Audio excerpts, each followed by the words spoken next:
do planejamento previdenciário frente às mudanças ocorridas com a reforma previdenciária. Doutora Válbia, seja bem-vinda. Vamos primeiro explicar o que é possível fazer para agilizar o processo de entrada na aposentadoria. Bom dia. Bom dia, Thaís. Bom dia, Marcos. Bom dia aos ouvintes da Rádio Mix. É uma alegria, desde já agradeço o convite de estar aqui. É um tema importantíssimo e hoje crucial, Thaís, porque o que é que acontece? Com as mudanças, a reforma, eu costumo dizer que da área do direito, a área previdenciária é a área mais mutável. A gente dorme e já tem uma nova instrução. E aí as pessoas elas terminam ficando um pouco perdidas de que forma, qual o melhor benefício, qual a melhor regra, né? De que forma, qual vai ser o meu cálculo, quanto tempo eu preciso para me aposentar.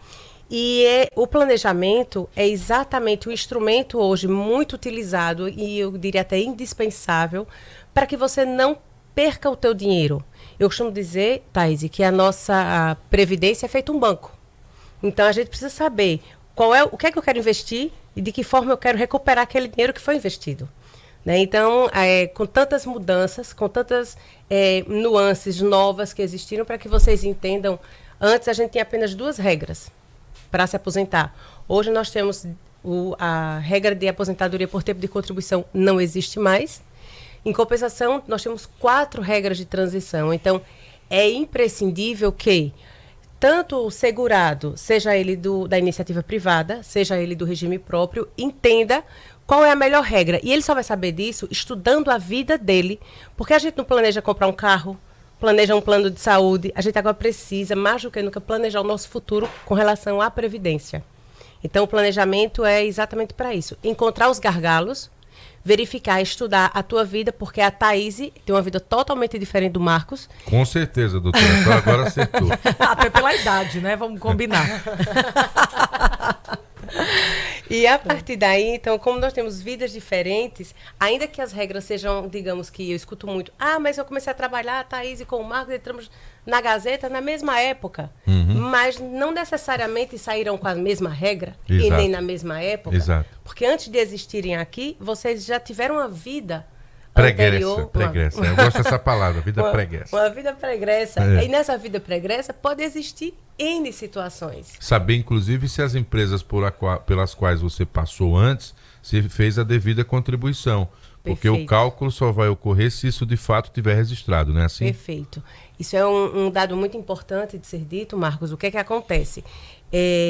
Se você consegue comprovar que trabalhou numa determinada empresa, comprovei de que forma o teu contra-cheque, o teu recibo de pagamento, o teu crachá, tuas fotos nas festas da empresa. Então, são várias as situações, né?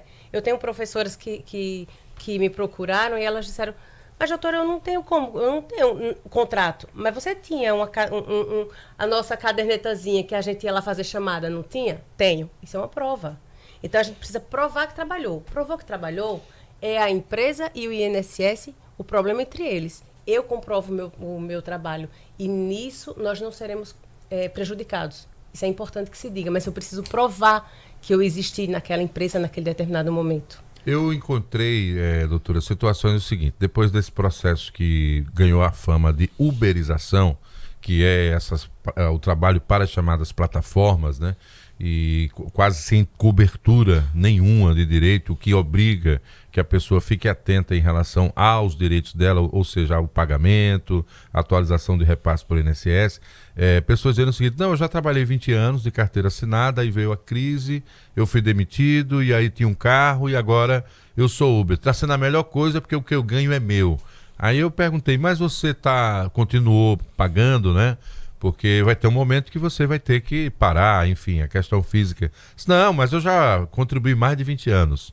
Para pessoas assim, ela está se perdendo no meio do caminho, né? Porque na hora do cálculo vai prevalecer o que de fato está registrado e os anos atuais, que é o dessa nova atividade, não existem, é isso? Perfeito. Isso é uma grande realidade que a gente hoje encontra, até porque o trabalho, as pessoas têm tido várias funções para dar conta, né, da vida financeira que não está fácil. Então, esse exemplo do Uber, ele hoje é considerado como autônomo. Então, ele é quem é o dono do trabalho dele. O carro é o dele, ele passa o dia trabalhando. Se ele não tem a atenção de contribuir por conta própria, esse período que você demonstrou aí de Uber não existe. Aí você pode me perguntar, mas ele pode verificar isso, já que agora ele está nos ouvindo e ele não quer perder esse tempo? Pode. Em que situação? Ele vai ter que primeiro demonstrar que ele é Uber, no nosso exemplo aqui. Ele vai ter que demonstrar que ele tem essa atividade que é remunerada, porque é importante que as pessoas entendam. Eu só vou pagar para o INSS se eu tenho atividade remunerada. Então, qualquer pessoa que trabalha não tem a opção. É obrigatório pagar. Isso é uma lei. Agora, se eu não trabalho, eu não sou obrigado, mas eu tenho a faculdade, que existe ainda essa possibilidade. Mas o Uber, ele pode demonstrar que trabalhou por um certo período de tempo e ele pode pagar. Mas é importante saber de que forma ele vai pagar. Se eu pagar toda de uma vez só, esses 2 anos, um exemplo, de Uber, eu vou receber... Você está ainda na presença dentro do INSS. Você existe como qualidade de segurado? Não, eu não existo. Vai ter que pagar um em dia e depois você volta a pagar e faz um acordo, digamos assim, para que as pessoas entendam. Mas você primeiro precisa estar ativo. Se hoje eu não existo para o INSS, eu chego lá e vou pagar os 2 anos de uma vez só, esses 2 anos vai me servir de um mês. Porque eu não paguei na data correta, eu não conto aí como tempo de carência. Existe o tempo de contribuição, existe tempo de carência. Tempo de carência para o contribuinte individual, o autônomo, que seria o nosso Uber, ele precisa pagar na data correta. Se ele pagar um dia após essa data, ele serve como contribuição, mas ele não serve como carência, que é um outro requisito para a aposentadoria. Uma outra situação também que envolve os motoristas por aplicativo é que muitos passaram a ser microempreendedores individuais por deixarem uma atividade remunerada em carteira assinada, com carteira assinada, para trabalharem por conta própria. Mas é o que ocorre também com vários profissionais de outros setores que passaram a ser microempreendedores individuais e a operar os seus contratos individualmente pela pessoa jurídica. E aí a remuneração muitas vezes pode ter sofrido alteração. Antigamente eu contribuía, passei 15 anos da minha vida contribuindo com um salário de R$5.000. Vamos criar essa situação aqui hipotética. E depois de 5 anos, a minha remuneração baixou para o INSS, porque eu passei a ser microempreendedora individual e eu pago só aquela taxinha referente ao mínimo. Como é que vai ser esse cálculo depois? Quanto é que eu vou receber? Será que a minha aposentadoria vai sustentar a minha estabilidade hoje social e econômica atual? Então, isso é uma dúvida de muita gente, eu acredito. Excelente, Thaís. E o que é que acontece? O MEI, que é o microempreendedor, ele tem o que a gente chama de plano simplificado. Então, ele paga 5% em cima de um salário mínimo. E, nesse caso, ele não tem direito a uma aposentadoria por tempo de contribuição.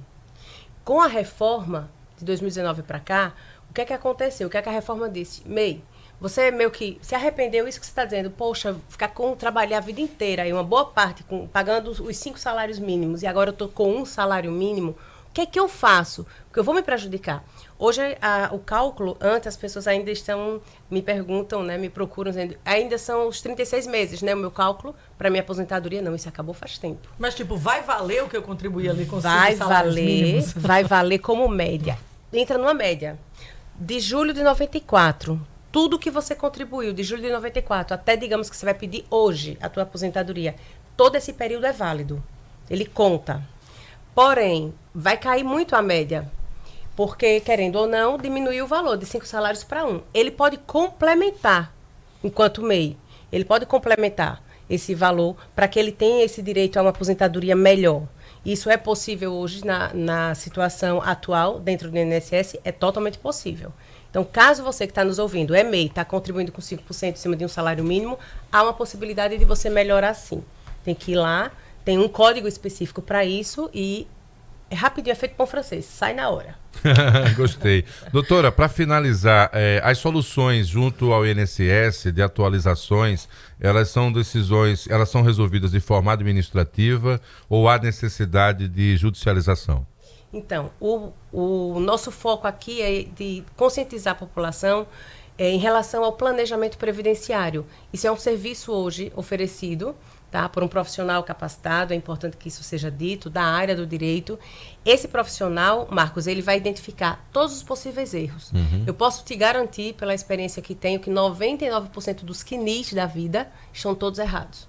Tá faltando tempo, tem 2 NITs lá, você está bem bagunçadozinho, que é o nosso rosto para o INSS, é a nossa vida para o INSS, é esse documento onde tudo se inicia.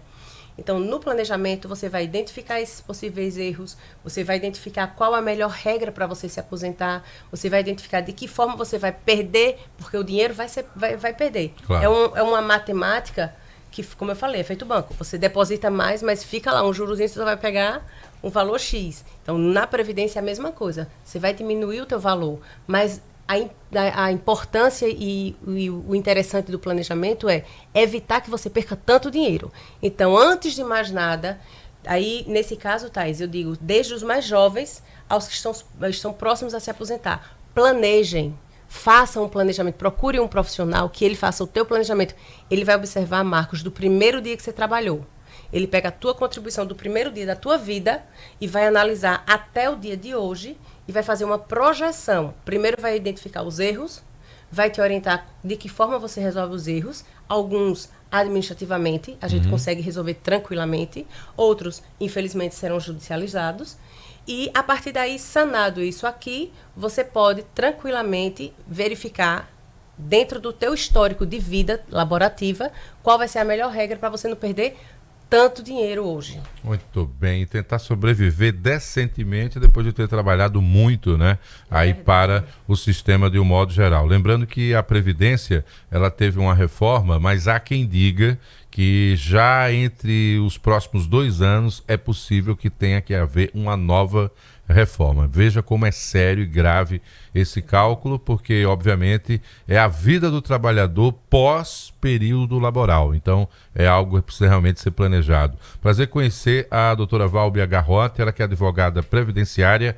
Acho que esse tema merece um retorno, até para algum recorte que a senhora queira indicar, diante justamente da complexidade e por mexer com a vida de tanta gente. A gente pode fazer um recorte só sobre esses terceirizados, né, que ganhou o nome aí de uberização no novo cenário do mercado de trabalho. Até uma próxima oportunidade. Marcos, eu agradeço mais uma vez. Tenha um bom dia a todos. 7h40